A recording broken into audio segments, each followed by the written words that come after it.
తాకట్లో ఉన్న మీ బంగారాన్ని విడిపించి ఆ రోజు ఆన్లైన్ రేటుకి కొంటాం. Sharma gold company. నమస్కారం గురుగారు. నమస్తే అమ్మా. తులారాశి వారికి ఫిబ్రవరి మాసంలో ఆర్థిక పరంగా, విద్యాపరంగా, సంతాన పరంగా, వివాహ పరంగా ఎలా ఉండబోతుంది? వారు ఎలాంటి పరిహారాలు చేసుకోవాలి గురుగారు? శ్రీ గురుభ్యో నమః. ముందుగా మీ యొక్క నామ నక్షత్రం బట్టి అయినా లేదా మీ డేట్ ఆఫ్ బర్త్ బట్టి అయినా సరే మీరు తులారాశి లేదా వృశ్చిక రాశి అయినప్పుడు నేను చెప్పేటువంటి కొన్ని ప్రికాషన్స్ అయినా లేదా పరిహారములైనా ఆచరించండి. ఖచ్చితంగా ఈ మాసంలో వచ్చేటువంటి ఆపదలైనా సమస్యల నుంచి అయినా బయటపడే అవకాశం ఉంటుంది. సో ముఖ్యంగా ఇప్పుడు మనం చూసుకుంటే తులారాశి వారికి ఎలా ఉండబోతోంది అనే ప్రశ్న చూస్తే, తులారాశి వారికి కేవలము 1-2 గ్రహాలు మాత్రమే ఈ ఫిబ్రవరి మాసంలో యోగిస్తున్నాయి. సో ఇది తులారాశి వాళ్ళకి ఒక ఛాలెంజింగ్ పీరియడ్ ఆఫ్ టైం అని చెప్పచ్చు. తులారాశి వాళ్ళు ఫిబ్రవరి మాసంలో చాలా అప్రమత్తంగా ఉండాలి. ఏమాత్రము అగ్రెసివ్గా వెళ్ళొద్దు. ఎలాంటి ముఖ్యమైన నిర్ణయాలు ఈ మాసంలో తీసుకోవద్దు. ఆరోగ్యం చాలా జాగ్రత్తగా చూసుకోండి. శత్రువులు పెరిగే అవకాశం ఉంటుంది. మీతో తిరిగినటువంటి వాళ్ళు మీకు శత్రువులుగా మారుతారు. ఎన్నో రకాల ఆస్తి వివాదాలైనా, ఆర్థిక లావాదేవీల విషయంలో అయినా, లేకపోతే మీకు రావాల్సిన డబ్బుల విషయంలో అయినా సరే ఎన్నో ఇబ్బందులు పడేటువంటి అవకాశాలు ఈ మాసంలో కనిపిస్తున్న కారణం చేత చాలా కేర్ఫుల్గా ఉండండి. అలా అని అధైర్యపడద్దు. రాబోయే మాసాల్లో విజయవంతా తులారాశికే సంభవిస్తోంది.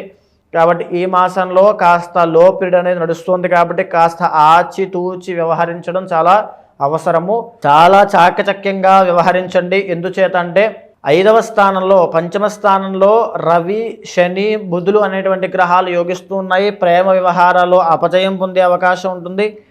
అదేవిధంగా వైవాహిక జీవితంలో సమస్యలు వచ్చే అవకాశం ఉంటుంది. సంతానపరంగా సంతానానికి ఆరోగ్య సమస్యలు రావడము, అదేవిధంగా వ్యసనాల అలవాటు ఉన్న వాళ్ళు వ్యసనాలకు అలవాటు పడి డబ్బులన్నీ నష్టపోవడము, జోదం అలవాటు ఉన్న వాళ్ళు జోదపరంగా నష్టపోవడము, అదేవిధంగా అష్టమంలో గురుడు వలన రావాల్సిన డబ్బులు ఆగిపోవడం, వ్యాపారాలు, వృత్తి, ఉద్యోగం అంతా స్తంభించిపోవడం, ఏ అభివృద్ధి లేకపోవడము, ఏంటో తెలియని ఒక పరిస్థితిలో ఒక అగమ్య గోచరంలాగా వ్యవహరిస్తూ ఉండడం, అష్టమంలో కుజుడు వాహన ప్రమాద యోగం ఉండడము, వాహన ప్రమాదాల విషయంలో చాలా జాగ్రత్త. ఎస్పెషల్గా గాయాలు పాలయ్యేటువంటి అవకాశాలు ఉన్నాయి. శస్త్రచికిత్సకు వెళ్ళేటువంటి అవకాశాలు ఉన్నాయి.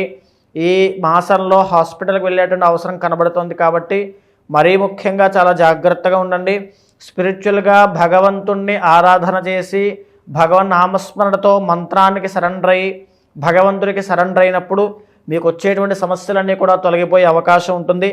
అయితే యోగించేటువంటి 1-2 గ్రహాల్లో 1 రాహు 6వ స్థానంలో, 2 చంద్రుడు, అది కూడా సంపూర్ణంగా యోగించడం లేదు. ఈ 6వ స్థానంలో రాహు యోగించడం అనేటువంటిది కొన్ని వృత్తి వ్యాపారాలు చేసే వాళ్ళకి మాత్రమే యోగిస్తూ ఉంటుంది. ఎలక్ట్రానిక్ మీడియాలో ఉన్న వాళ్ళకి, అదేవిధంగా రాహు సంబంధం అంటే తిరుగుతూ ఉండేటువంటి వాళ్ళకి, ట్రావెలర్స్కి, వాళ్ళకి కాస్త బాగుంటుంది తప్ప మిగతా వాళ్ళందరికీ కూడా ఇబ్బంది పడేటువంటి అవకాశమే. తులారాశి వాళ్ళకి ఏమాత్రమూ బాగాలేదు. కాబట్టి ఈ మాసము ప్రత్యేకమైన శ్రద్ధ తీసుకుని మీ ఉనికి కాపాడుకోండి, మీ గౌరవ మర్యాదలు కాపాడుకోండి. మీ దగ్గర డబ్బు నిలబడేటువంటి ప్రయత్నపూర్వకంగా డబ్బులు నిలబెట్టే ప్రయత్నం చేయండి. అప్పుల బాధ నుంచి బయటపడే ప్రయత్నం చేయండి. అదేవిధంగా అనుమానాలకి, అవమానాలకి తావివ్వద్దు. సో ఈ విషయంలో చాలా జాగ్రత్త తీసుకోండి. ఓవరాల్గా తులారాశి వాళ్ళు వెరీ స్ట్రాంగ్గా నిలబడండి. మీ జీవితం కోసం మీరు పోరాడండి.